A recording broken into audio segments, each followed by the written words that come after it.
कबीरदास जी के दोहे भारतीय साहित्य का अनमोल खजाना है, जिनमें जीवन की गहरी सच्चाई और दर्शन छिपा हुआ है। उनकी बातें सरल शब्दों में बड़ी सीख देती हैं, जो हर युग में प्रासंगिक है।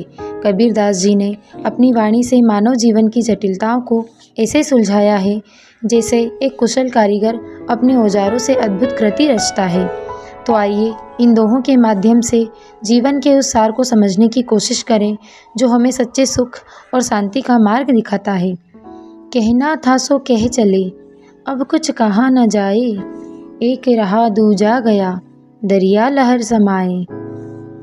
कबीरदास जी प्रस्तुत दोहे के माध्यम से कहते हैं कि मुझे जो कहना था वह मैंने कह दिया और मुझसे अब कुछ नहीं कहा जाता।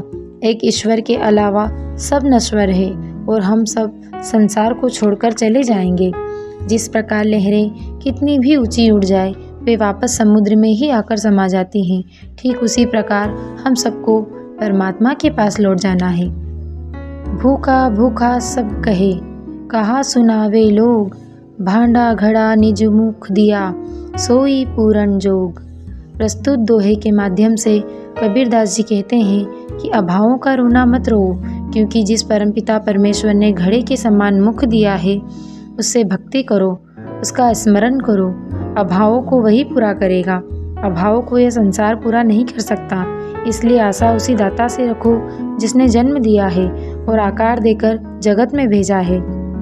तीनों लोकों का दाता एक ही है, लेकिन भ्रम और अपने आप में विश्वास की कमी के कारण जीव दर दर की ठोकरें खाता है।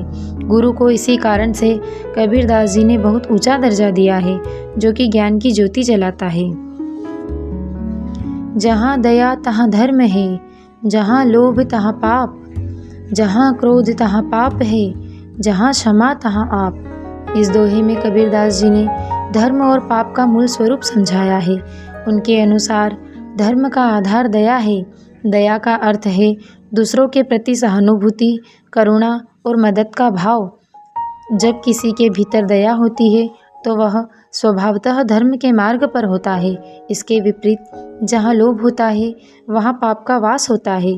लोभ मनुष्य को स्वार्थी बना देता है और उसे गलत कार्यों की ओर प्रेरित करता है। इसी तरह क्रोध भी पाप का कारक है। क्रोध से व्यक्ति अपने विवेक को खो देता है और हिंसा या कटुता की राह पर चल पड़ता है। लेकिन जहाँ क्षमा होती है वहाँ आपका वास होता है। आप यानी ईश्वर की ओर संकेत करते हैं।